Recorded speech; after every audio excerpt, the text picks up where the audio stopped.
This is the Dueling Citation Managers session, if that was the one that you meant to come into. Um, just a few things about what we're going to be going over today, um, and kind of how to do this. If you have any questions, please feel free to put them in the chat. We will have some time at the end for a lot of question and answer and discussion time. So we'll answer the questions at the end, but please put them into the chat as they kind of come up. The other thing is we are coming into this with the assumption that you are at least familiar with some of the citation tools.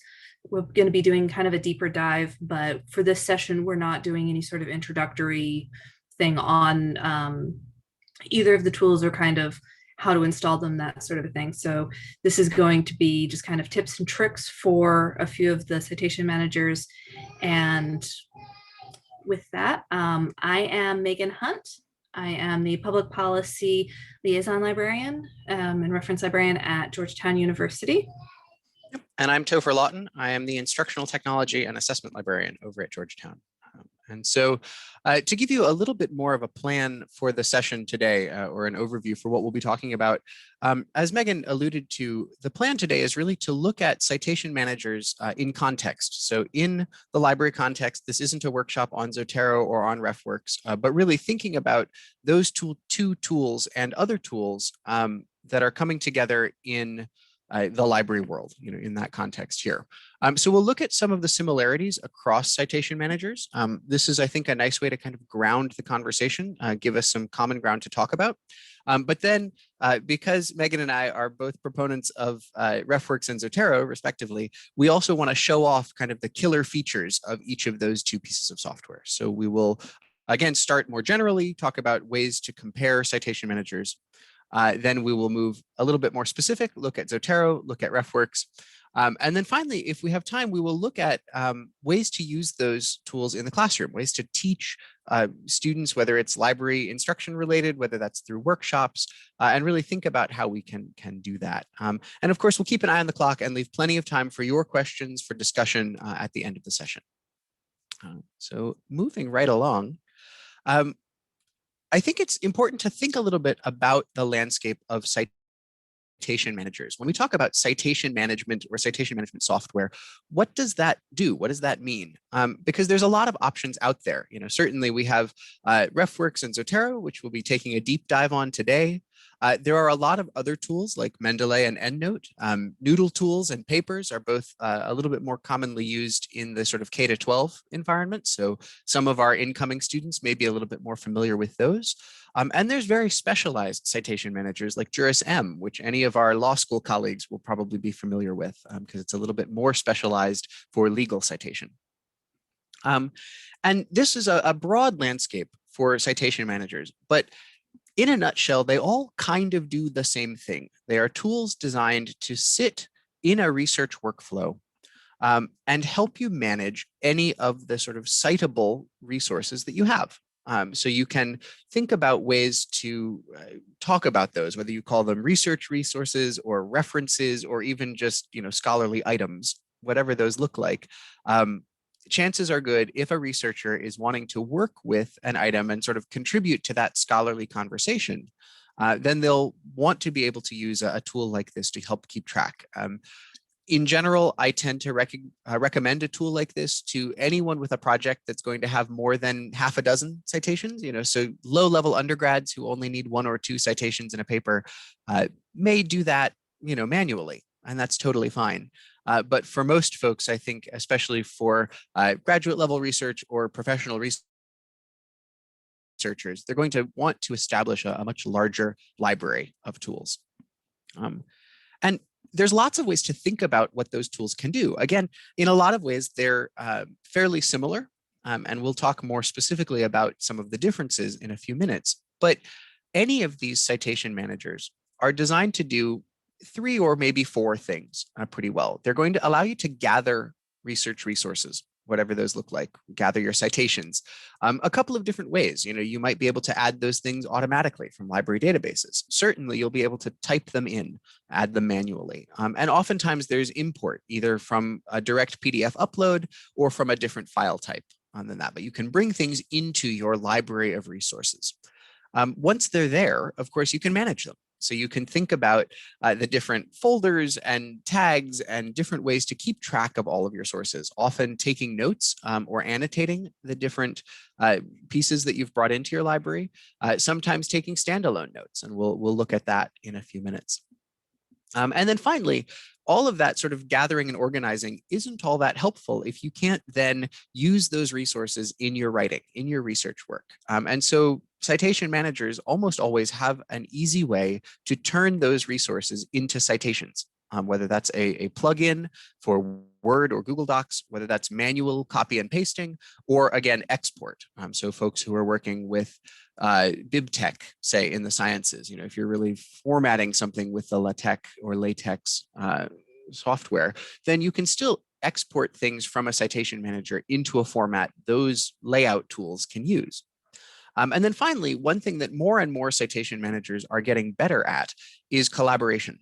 And so that may be through group libraries or sharing folders. In some cases, that may be very, very public, that you can have a shared bibliography that anyone on the internet can contribute to. And in other cases, it's a little bit more locked down. And so we'll look at each of those as we're kind of going forward. But of course, this is the very high level. This is the highest level of thinking about the 4 things that they do.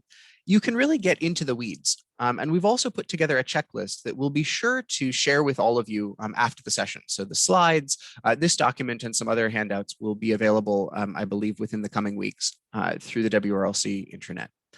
But as you can see, it's pretty easy to think about a myriad set of criteria, whether that's the price for a citation manager, whether that's the specific feature that you might look for in gathering.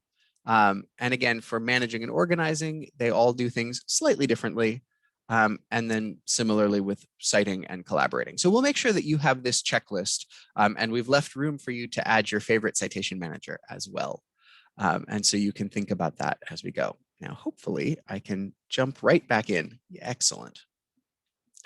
And so this hopefully gives us a little bit of a ground for talking about citation managers. We know that they can do these 4 things: gathering, managing, citing, and collaboration.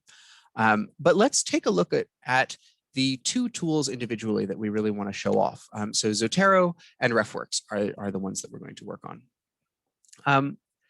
And I think as we delve into the differences, it's important to point out that, again, these tools often are fairly similar and are easy to change between in a lot of ways. And so one of the best features, I think, and hopefully, Megan, you'll agree, is that it's really about sort of your personal brain style as a researcher.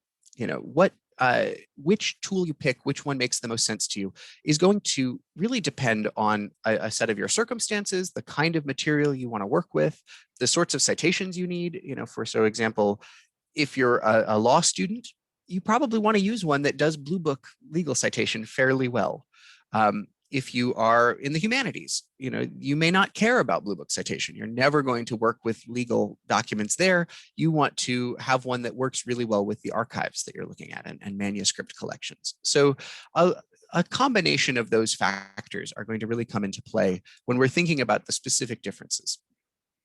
That said, both Megan and I have pieces of Zotero and RefWorks that we really like and that we really want to show off.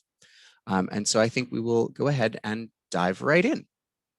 And again, we do want to show the differences here, not so much the similarities, because the tools kind of do the same thing. So I'm going to bump over very quickly to Zotero, which hopefully some of you are familiar with. Of course, here we have a standalone citation manager. One of the things that I like to highlight is that you don't need an internet connection to work with Zotero. Once you have items in your library, you're good to go there.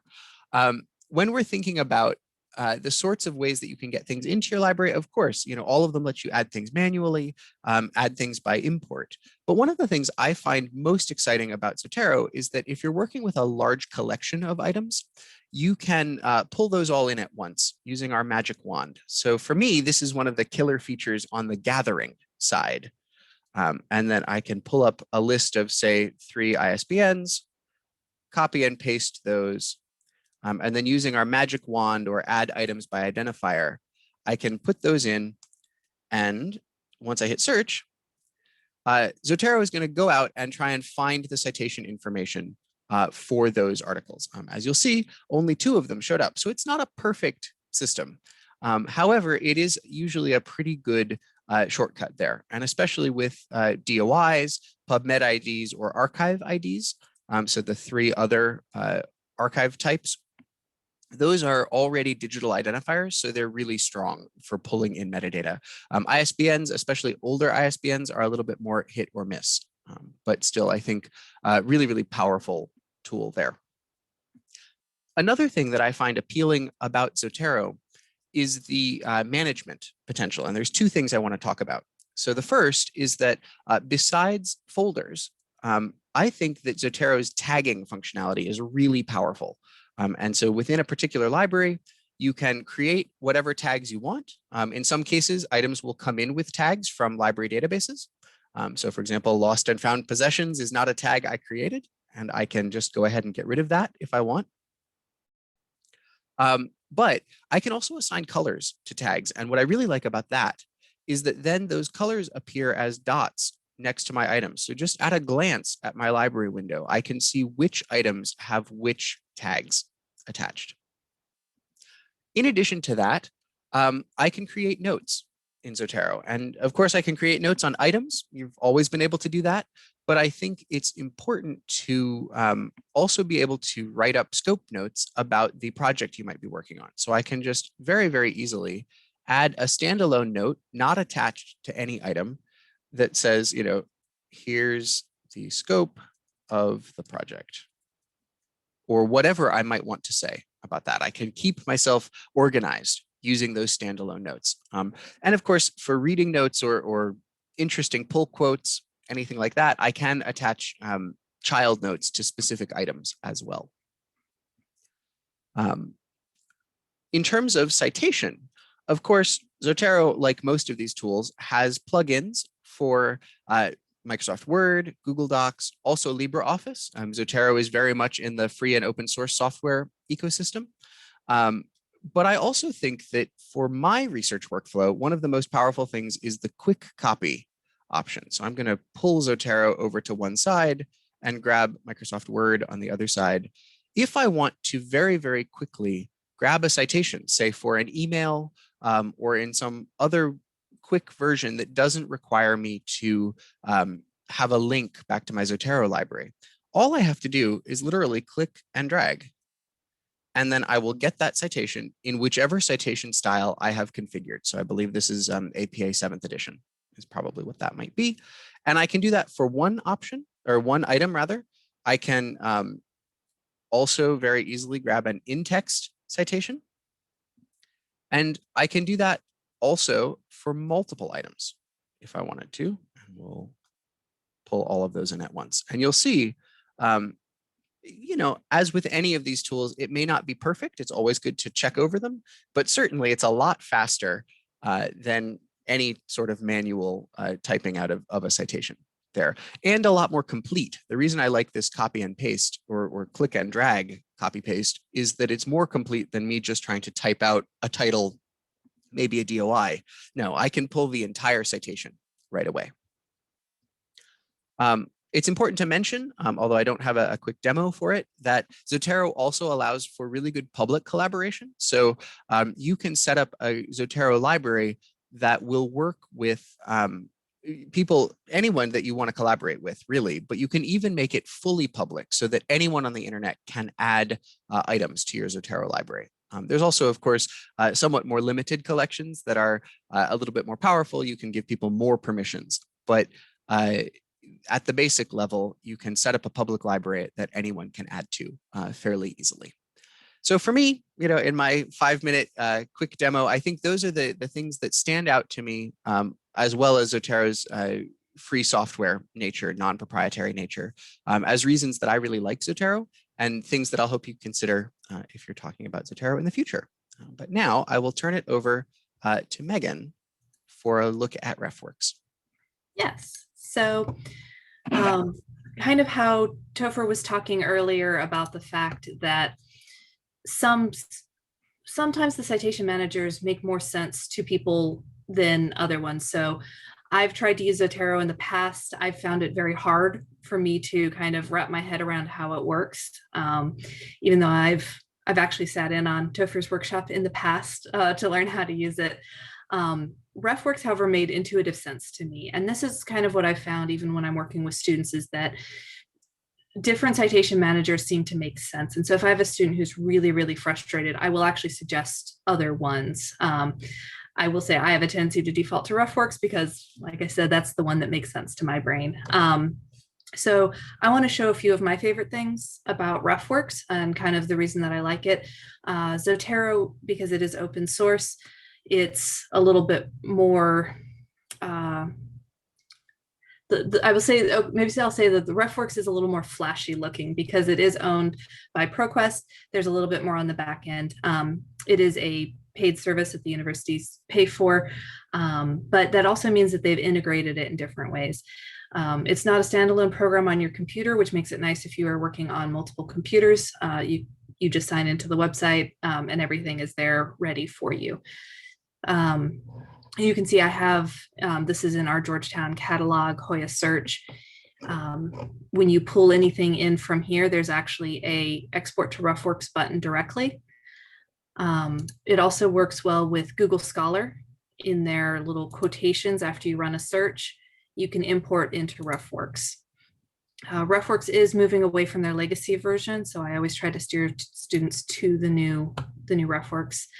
And one of the nice things is you can go ahead and tell RefWorks to put things immediately into a folder. So this is really nice if you're already into the meat of your research and you're trying to just, get things added in where they're supposed to go. You can add it directly into whichever folder you want. So if I want to put this into my writing folder and import it in.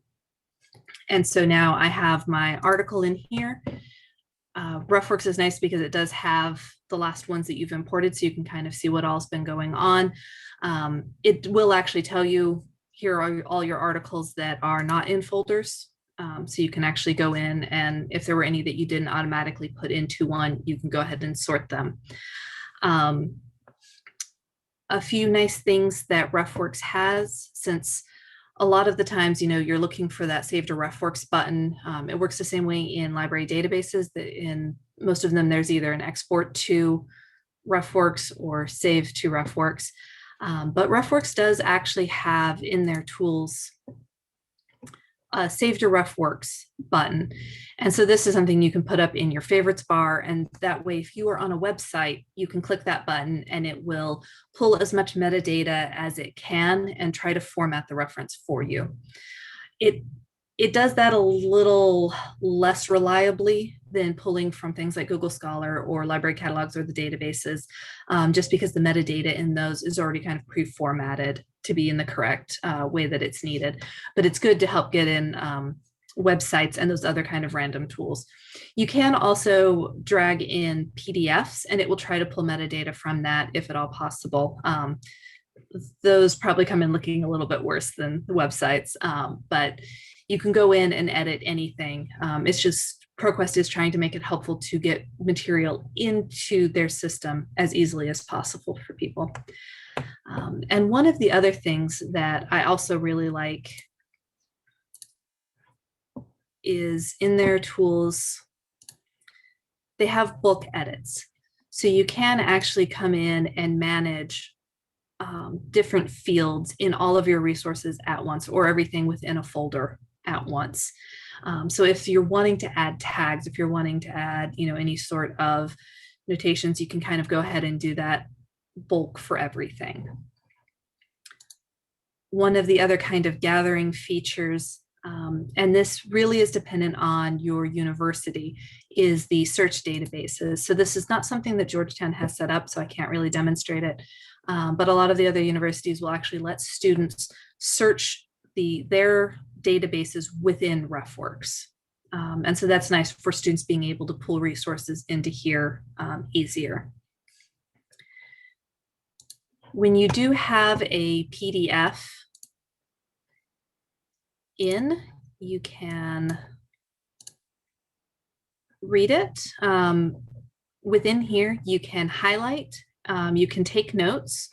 One of the nice things about the notes in here is it works kind of like a lot of like the Google Suite things, where if you're working on a group project, you have group mates in here, you can actually reply to each other. So you can kind of start a conversation about articles, which is really nice for when you are collaborating with people. We go back. Much like Zotero with being able to do citations, with RefWorks, you don't have to drag and drop into another screen in order to get your bibliography. They have the nice little create bibliography button. And you can see that whichever ones you have selected, it will go ahead and format them.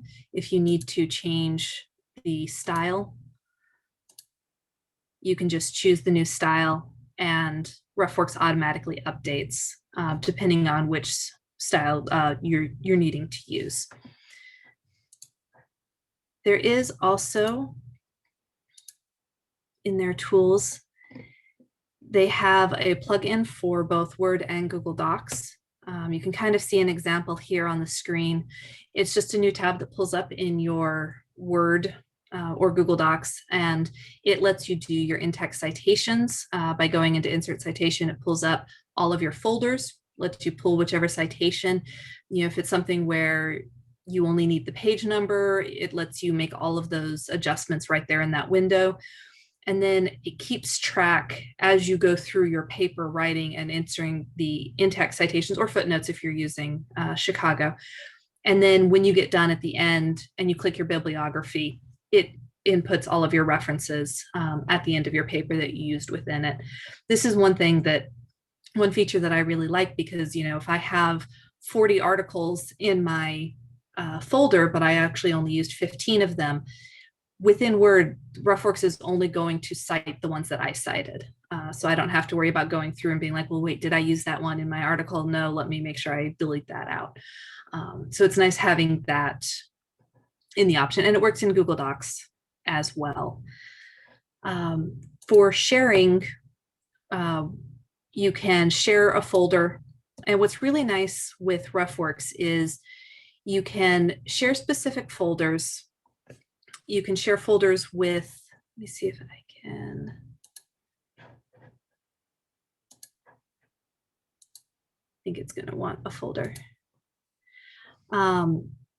It lets you do it on a couple of different levels. So you can share a specific folder. You can share it with people via email. You can share it within your institution.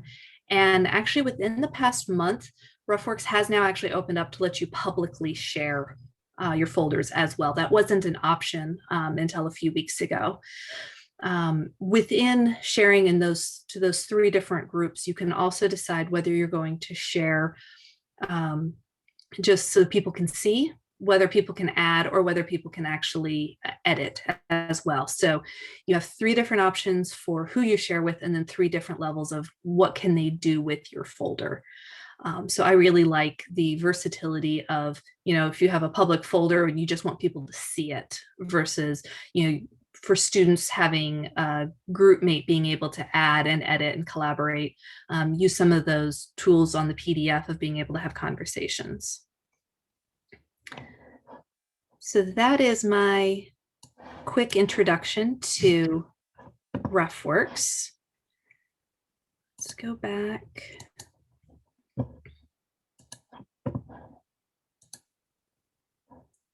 And so the next part is kind of, how do you teach these to students? There's a difference between, just using them with your own research and trying to actively get students to use them. A lot of students will rely on just the one-off, let me plug in my information and it'll spit out the citation for me, and then I'll just copy and paste that into the references at the end. And like Topher was saying earlier, if students only have 1 or 2 citations that they need in their paper, that's fine. But especially as students progress through towards their senior year, or when they're at the graduate level, they're really needing something to kind of keep track of everything. So one of the things that I do is when I go into classes during library instruction, I make sure I always talk about citation managers at the end. I bring it up to every class. I've actually had times where professors interrupt me before I can get to it and be like, oh, and tell them about the citation things. And I'm like, yes, I'm getting to that. It'll just take me a moment. I really talk about both RefWorks and Zotero. Um, because Zotero needs to be downloaded on a computer, it's a little easier to demo RefWorks. And since that's the one I'm more familiar with, that's the one I tend to show students first. But I talk with them about how, these are the advantages and disadvantages of each. If one is not working for you, try another one, because they're really great tools that can help you, especially when it comes to issues about plagiarism. I talk to students about how most of the time plagiarism is accidental. They just forgot to put their citation in, it's not formatted correctly. And so talking to them about, this will do your in-text citations for you and then do your bibliography at the end really kind of helps them light up. I do the live demos, so a little bit of what I showed you today. I go through a lot of the really nice features to use for RefWorks or Zotero when that's being taught. There are some professors I've noticed that prefer one over the other.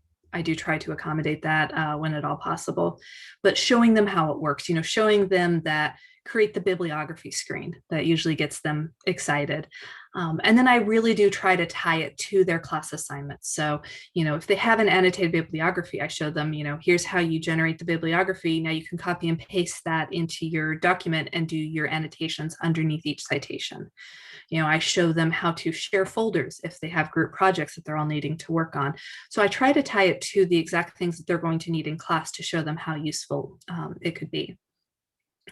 We do also run some workshops. I'll let Topher talk a little bit about that since that's his area.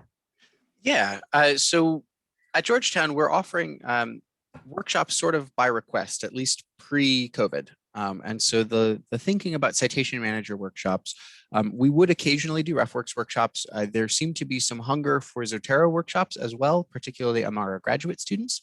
So we developed a series of workshops, sort of two-part.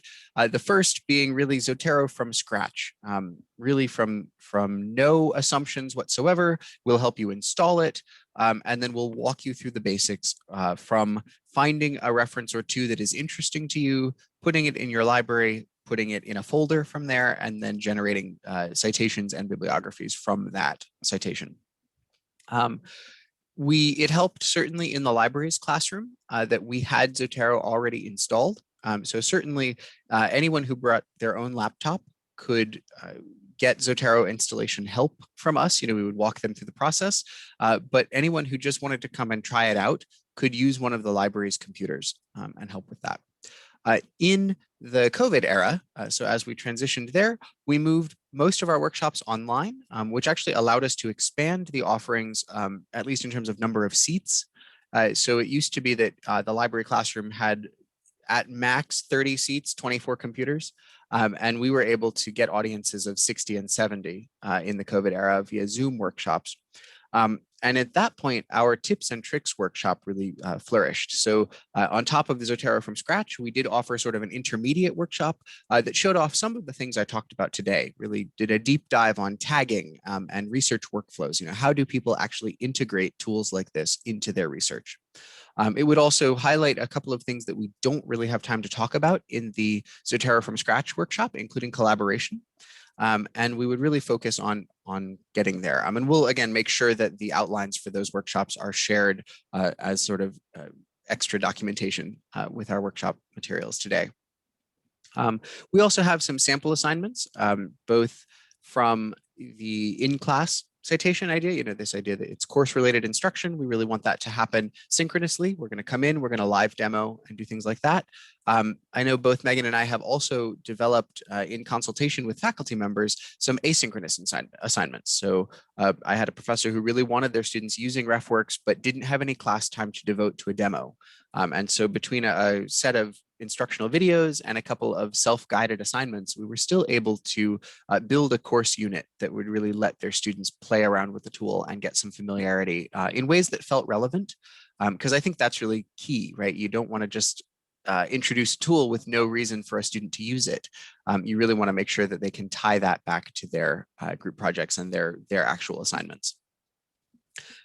So we're right at 2:30, which is perfect timing for us. And we wanted to have a little bit longer discussion in this session than we did in some of the other sessions. I know a lot of the recommendations are to leave a few minutes for questions, but we also want to get your perspective today. And so I'm actually going to ask for questions. I'll put this slide back up at the end. Of course, we have our contact information there. We're both pretty easy to find on the Georgetown Library website, but we're happy to hear from you. But I'm going to stop sharing for now. And I guess two things. First, are there any burning questions that you have? Really pressing, you're curious right away. And we're happy to answer those. But also, how are you working with citation managers, if you are, at your institutions?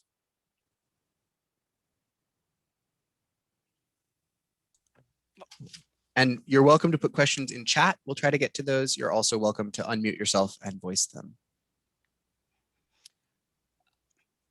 I love RefWorks, and every year we have a debate about whether we can maintain it because it does cost money. So I actually, when you said you were going to share your workshop outlines, it's like great because I need to learn Zotero if we go to Zotero. And I too had really a hard time with Zotero in the past. And I love RefWorks. And one of the things I love the most is that you can call the tech line and get a real person. And I really, tell students to use that, to call that, because they can help you with anything at all, any kind of computer. So I still am an advocate for RefWorks, but we'll see how long we can keep it. Yes, I think especially with the COVID era restrictions and budgetary cuts that I think a lot of us have had throughout the WRLC, RefWorks is one of the things that always kind of gets brought up as possibly on the chopping block. I know that it kind of depends by school. One of the things I like is that at least at Georgetown, our alumni get to keep their access to RefWorks. So that's one advantage. I mean, I know because Zotero is free and open source, people also keep that. But I know that can kind of depend on by university. Yeah, and I will jump in and link this discussion, I think, to the affordable textbook discussion as well, because I think certainly at Georgetown, and I'm sure at your institutions as well, some faculty members require their students to use one of these tools. And if it's a course requirement, I mean, just as with MATLAB or SPSS, if you're asking students to purchase software or asking the university to purchase software for the students, it still ties back to the affordability of education. And I think that's an important thing for folks to think about. Gwen, I see you have your hand raised. Yes, I ran across an issue recently with a faculty member who had, I think, unintentionally put all of her references, this was in RefWorks, so this is just a question about RefWorks, into that projects feature.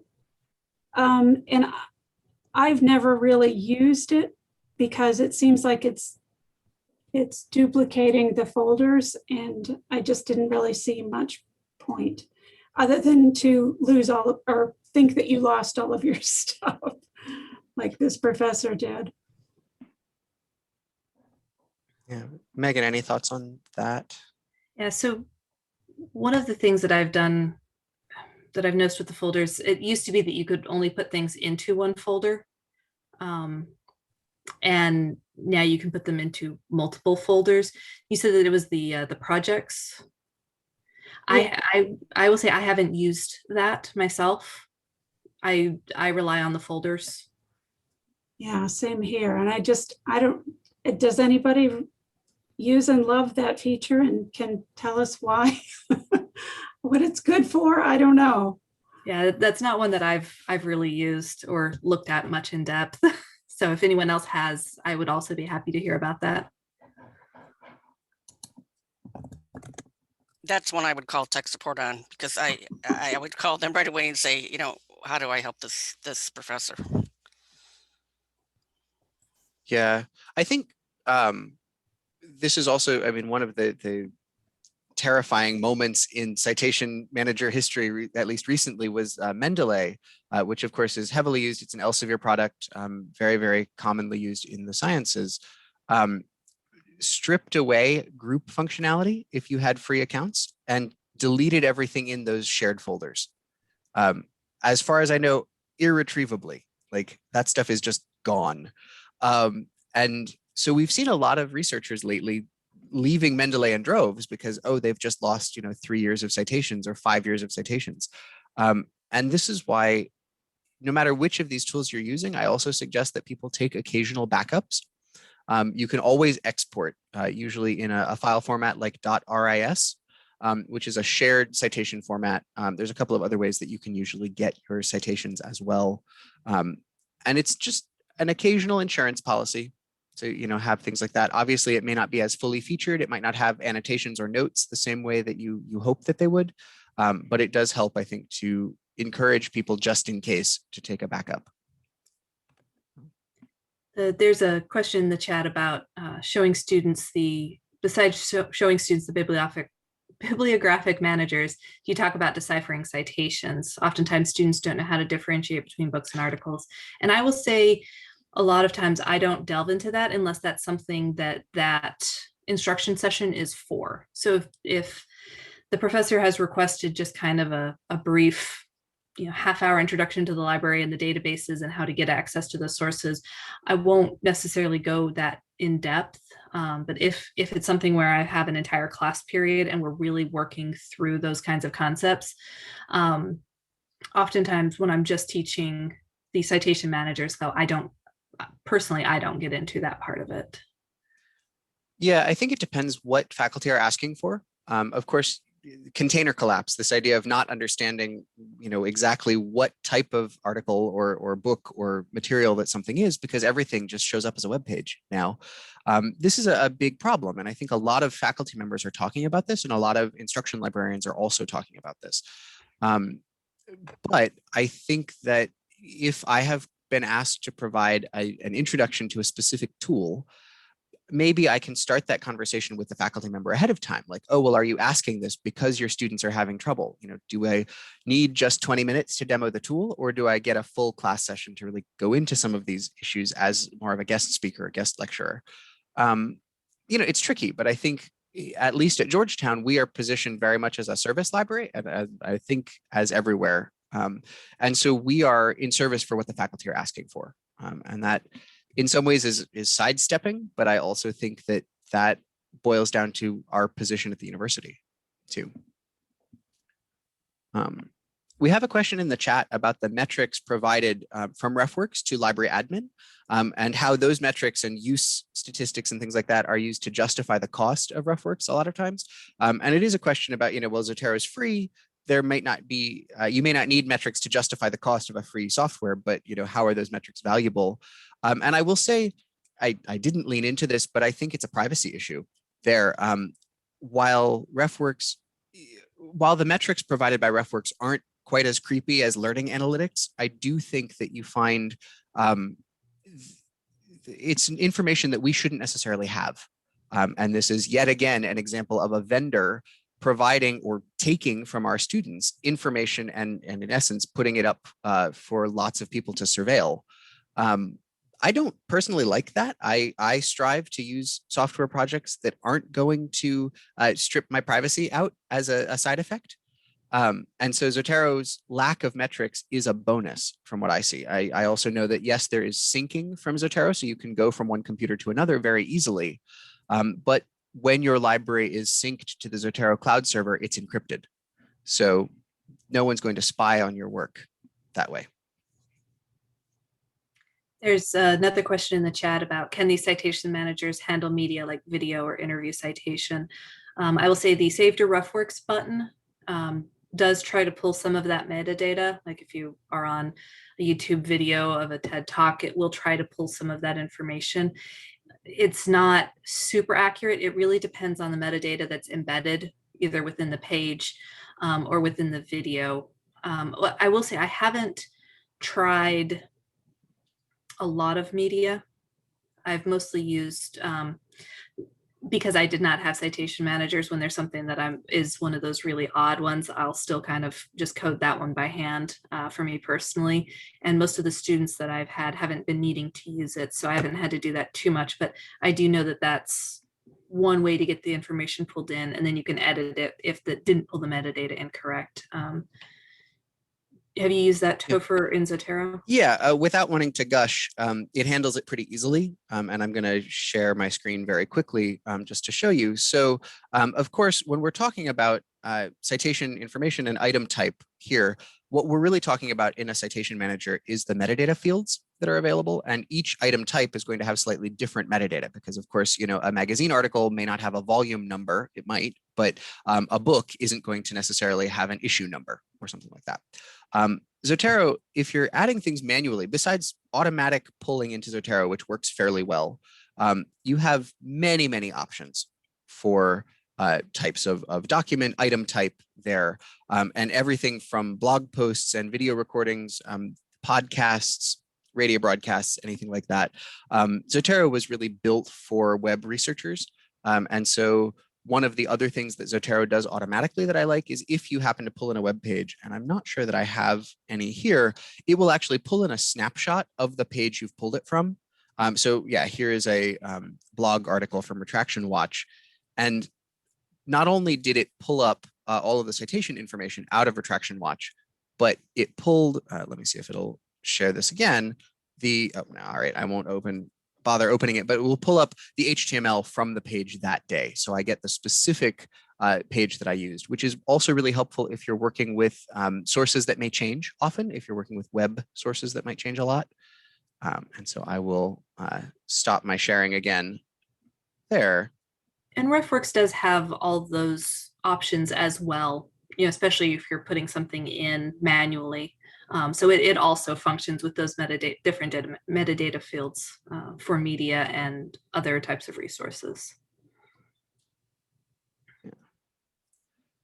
All right, well, we are coming right down to the wire on our time. So I'd love to invite any additional questions. Of course, I'm happy to stick around for a few minutes, or you're welcome to email both of us. I will put the slide back up, as well as then we can put our contact information in the chat. But again, my name is Topher Lawton. I'm thrilled that you were here. And my co-presenter was Megan Hunt. And here is our contact information. So we'll toss both of those in the chat. Feel free to reach out if you have any additional questions. We would be happy to chat with you.